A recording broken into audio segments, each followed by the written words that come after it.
Message তো অবশ্যই আছে। আপনি দেখেন আমাদের দুইটা দেশে অনেক কিছু সিমিলারিটি আছে না।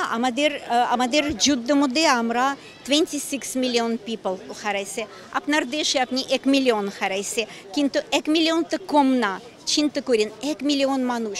এই জন্য আমরা বলতে যাচ্ছি আমরা রিমেম্বার প্রত্যেক মানুষের নাম, প্রত্যেক মানুষের হার্ট আমাদের হার্টে আছে, আমাদের মেমোরির মধ্যে আছে, কিন্তু আর এরকম কখনো না হয় পৃথিবীতে। এই কথা, এই জন্য আমরা আজকে আসছি, এই জন্য আমরা লিখছি ডে অফ রিমেম্বারেন্স এন্ড সরো, কিন্তু আমরা পাশে হোয়াইট পিজন দিচ্ছি। এটা আমাদের symbol of piece and love to the people.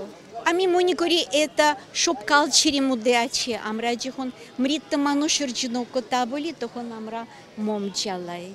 একটা ছোট মোম, এটা একটা লাইফ না, একটা as a symbol of life. তাহলে আমরা চাই এই লাইফ থাকুক, না ভুলে যাই, না হারানো যায়। রাশিয়াতে এই দিন পালন করা হয় like day of remembrance and সরো, মানে মনে রাখা এবং কান্দা কেন? রাশিয়াতে একটা ফ্যামিলি নাই যে এই যুদ্ধতে মানুষ হারায় না। কারো চাচা, কারো দাদা, কারো বাবা, অনেক মানুষ হারা গেছে। সেই জন্য আমরা চাচ্ছি যে প্রত্যেকটা দেশে পিস হোক, শান্তি হোক, কোনো মানুষ আর মরে যায় না, বাচ্চারা তাদের বাবা হারায় না, মারা সুখী থাক, যেহেতু তার হাজব্যান্ড তাদের সাথে থাকে। সেই জন্য আমাদের এখানে মানে পোস্টারে আছে কবুতর, সাদা কবুতর, যেটা সিম্বল অফ পিস, অফ শান্তি।